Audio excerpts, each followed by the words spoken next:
I've decided to split the $5 million between my mom and me. This decision came right after my dad's funeral. Bob, who had looked through the inheritance papers without asking, said to me, "Elena, don't be greedy." At that moment, I thought to myself, finally, I can quit my job and be thankful for the old man. But then Bob called him a doddering old man. I couldn't help but blurt out, "Are you talking about my dad?" while ignoring my shock. Bob and my mother-in-law were already excitedly talking about buying a new car and going shopping. With everything going on, I couldn't hold back my emotions any longer. I was about to burst, on top of all the housework, asking for money, and then them insulting my dad. I just couldn't live with Bob and my mother-in-law anymore. Holding back my anger, I forced a smile and said, "Sure, feel free to use the money as you and my mother-in-law see fit." I am Alina Anaya, a 40-year-old housewife working with my husband. My parents, both doctors, ran a well-known clinic in our hometown. As their only child, I was deeply loved. After finishing Commonwealth School, I got a job at a big pharmaceutical company.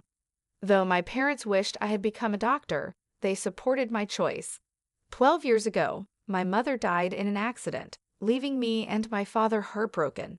During that tough time, Bob, who was then my boyfriend, supported me. We met through a friend and got engaged 4 years after my mom's death. Bob worked in the food and beverage sector and earned less than me, but I believed we could face any challenge and be happy together. My dad was very happy for us. When I told my dad about our engagement, he said, "I've heard how Bob has supported you, Alina. Thank you so much. Please continue to take care of her." Bob stood up straight and promised in front of my dad, "I will make her happy." Standing next to Bob, I felt truly happy. The next week, we went to Bob's family home to announce our marriage. His mother, who wore a lot of makeup and was divorced from Bob's father, looked me over critically. "Marriage, huh? You're Bob's choice. Isn't she a bit plain for you? And she's older, right? Wouldn't a younger and prettier girl be better for you?" Bob quickly replied, "Mom, you know M Pharmaceuticals, right? Alina works there. Her father is a doctor and runs his own practice." I expected Bob to talk about my personality, but instead, he talked about my job and my dad's status. Hearing this, his mother's attitude changed. "Oh, Bob, you should have mentioned these important things earlier. That changes everything. I happily approve of the marriage. Nice to meet you, Elena." "Thank you." After getting approval from Bob's mother, Bob was very happy. However, I felt uneasy even though everything was going smoothly with our plans to get married. When we were about to register our marriage, my dad, who is a doctor and real estate investor, gave me an apartment in a luxury building in San Diego City as a wedding gift. I told Bob, "Dad has given me this apartment as a wedding gift, but it's our new home. Let's live here happily and peacefully together." Bob smiled, and we started our married life. However, after getting married, I realized something unsettling. Bob, who had lived with his parents until then, was almost incapable of doing household chores. He couldn't cook, didn't know how to use the washing machine, and showed no interest in learning. He would leave his garbage scattered around, not bothering to clean up. While I wanted us to share household responsibilities, Bob's careless attitude increased my frustration. In the first year of our marriage, I managed all the household responsibilities, even though I had some complaints since we were still in the honeymoon phase. But with the exhaustion from work and the struggle to keep up with chores, I reached my limit in our second year. I decided it was time to have a serious talk with Bob about sharing household duties. I bravely shared my unhappiness with Bob, but to my disappointment, he responded without any appreciation or thought, saying, "I'm tired from work too. You're much better at chores than I am, right? It's better if you do them since I'm not good at it." Just like that, Bob hardly helped with the chores, and I continued to handle most of our household duties. But that wasn't the only issue. After marrying Bob, I found out his mother also had some strange ideas. Bob wasn't really into celebrating occasions, so I decided to send a quality scarf and some carnations to his mother for Mother's Day. Even though I picked a nice scarf from a department store, his mother called me displeased. She criticized the scarf for not being from a famous brand and said it was ridiculous to send such an unknown item. I tried to explain its quality, but she wouldn't listen, insisting she wanted something from a very famous luxury brand. Shocked, I told Bob about this when he got home, but instead of understanding, he said, "Just do as she says." Bob didn't support me, and from then on, we started giving his mother cash as she demanded. Moreover, by our 7th year of marriage, she began visiting our home frequently, always finding reasons to ask for money. Bob would always smile and give money to his mother without any complaints. Even though I had a job, Bob's income was small, making our daily life just barely manageable. Out of desperation, I had to dip into our savings to cut living expenses. Despite my frustrations, I knew Bob cherished his mother and she had supported me during tough times. She was the mother of someone important to me, and with that thought, I endured. Now, in our 10 years of marriage, I continue to handle all the household chores and keep giving money to my mother-in-law. One day, during this routine, my father, whom I hadn't seen in a while, unexpectedly called me.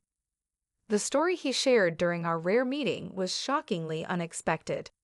He revealed that he was suffering from terminal cancer and that treatment was no longer possible. Overwhelmed with shock, tears spilled from my eyes. My father gently stroked my head, just as he did when I was a child, saying, "Elena, this is fate. Let's accept it quietly." I asked my dad why even he had to go through this. My days became a constant balancing act of work, household duties, and now visits to my father's hospital. While my job was somewhat flexible, managing the house was tough. When I told Bob I would be taking care of my father, he didn't react or offer to help. "It's tough with your father's sudden illness. Please do your best," was all Bob said. He only visited my father in the hospital once. I was so busy taking care of my father that I didn't have time for Bob. If I had time to worry about Bob, I wanted to prioritize my father. One day, as my father lay in his hospital bed, he suddenly asked, "Elena, how is your marriage with Bob going?" Caught off guard, I thought about Bob's attitude at home and his mother's behavior. I couldn't answer properly.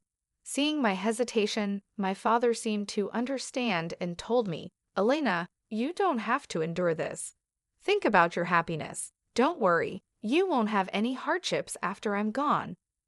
I couldn't hold back my tears, and my father silently and firmly held my hand. 5 months later, the inevitable happened. My father passed away quietly. Engulfed in immense sorrow, I started arranging the funeral. Bob showed no interest in my grief and didn't help with any of the preparations. Despite this, I was too busy with the funeral arrangements to pay much attention to Bob. Many friends and acquaintances attended my father's funeral, making it a heartfelt farewell. Even the indifferent Bob and his mother attended. The day after the funeral, I received a call from a lawyer about my father's inheritance. I arranged a meeting with the lawyer and listened to the explanation. The information was all new and quite surprising.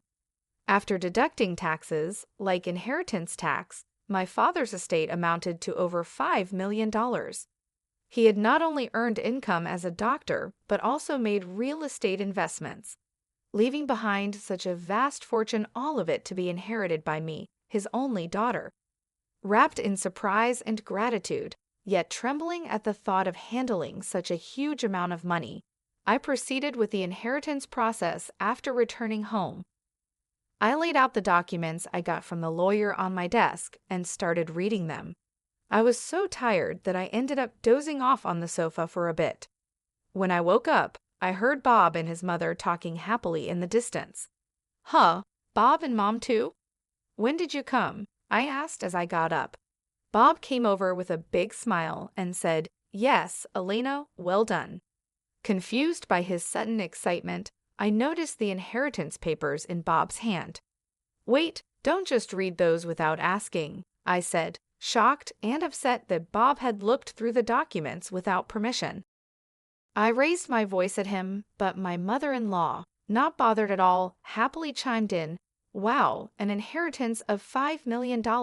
Isn't that amazing? Now we can live comfortably for the rest of our lives." Confused, I couldn't understand why she would say that so suddenly. Then Bob turned serious and continued, "By the way, about this $5 million, I've decided it will be split between me and my mom." It was right after my father's funeral. Bob, having looked at the documents related to the inheritance I was supposed to receive without permission, said to me, "Elena, don't be too greedy.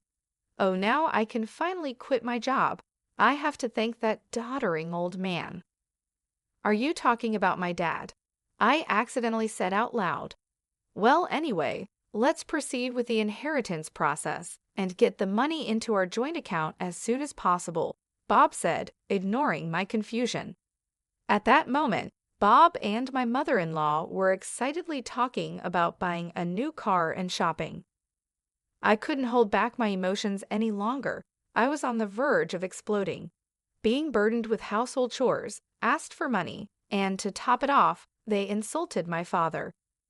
While holding back my anger, I replied with a forced smile, "Sure, use the money, you and my mother-in-law, as you wish." Hearing this, my mother-in-law, seemingly satisfied, cheerfully said, "That's the spirit, Elena, quick to agree. Now make sure you work hard and earn money." "I don't want our savings to go down, so work hard," she said. I just nodded and pretended to listen to her selfish words. After that, Bob and my mother-in-law started spending money like crazy.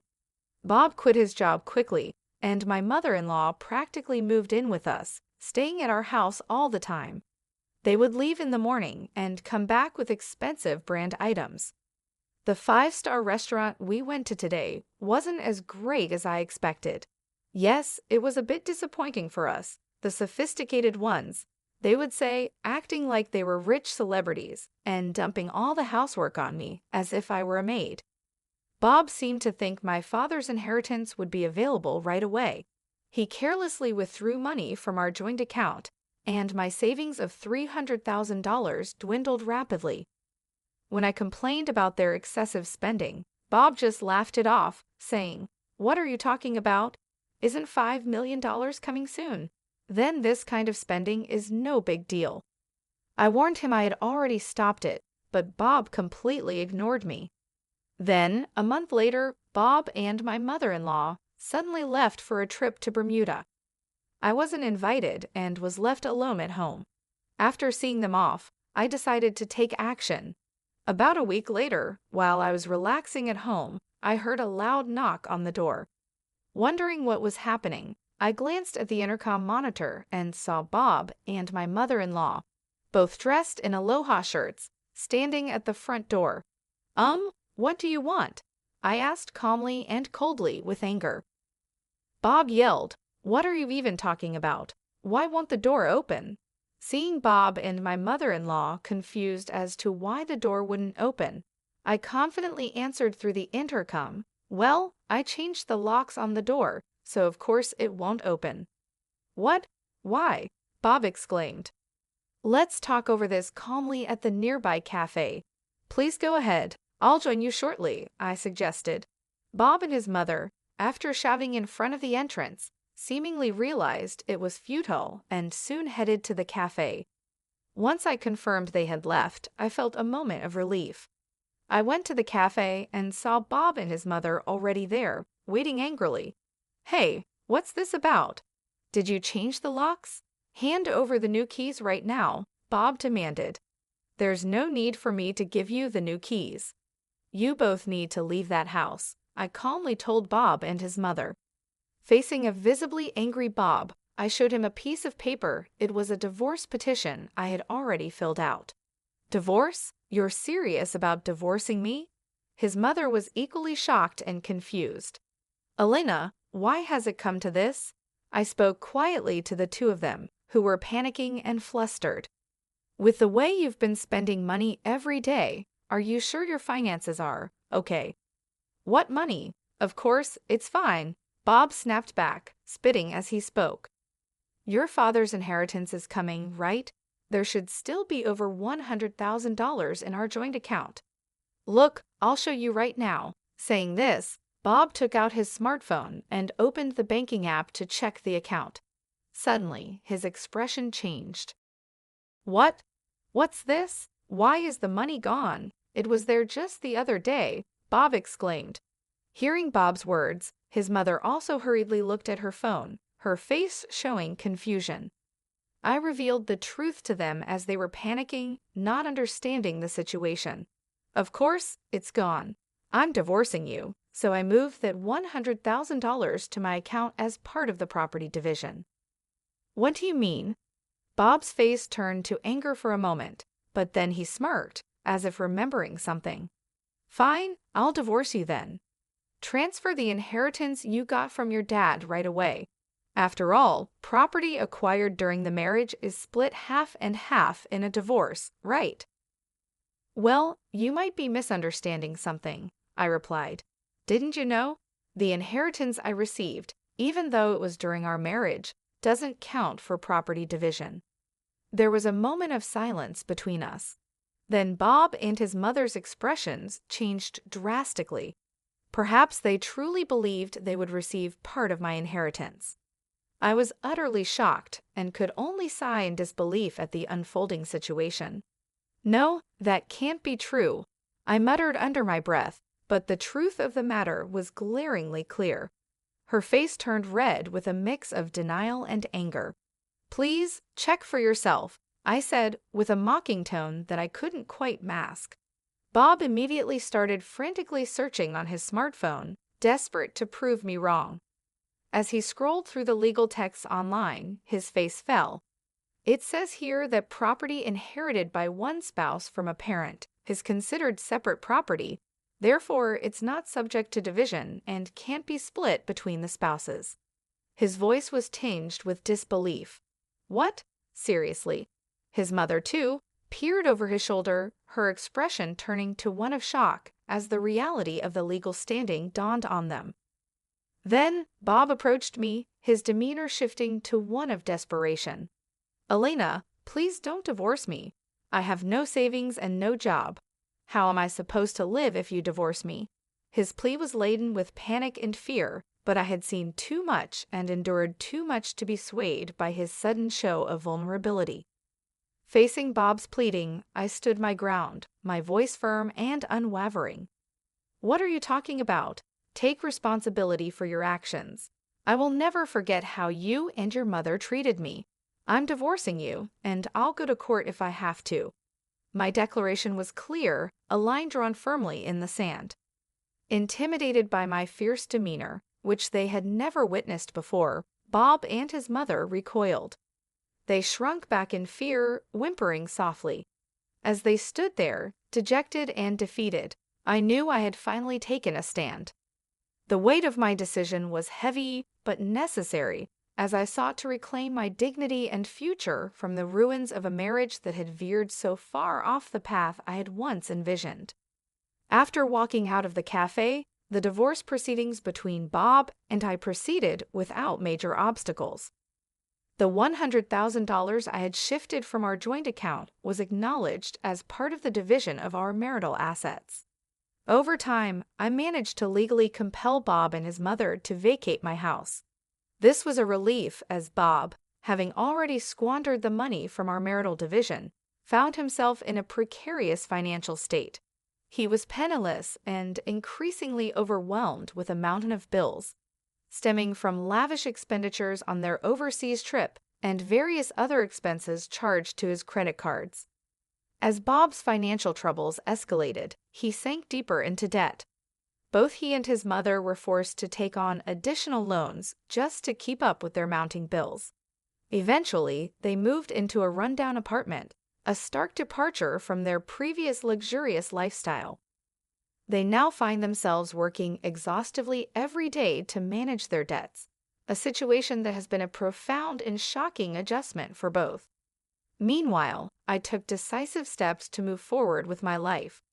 I sold the condo that I once shared with Bob, a place full of mixed memories, and moved into the apartment that had belonged to my late father.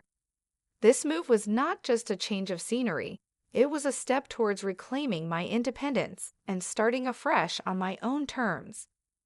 In this new chapter of my life, I continued my work as before, maintaining the same job that had always given me a sense of stability and purpose. However, with the inheritance I received from my father, my financial situation became significantly more comfortable.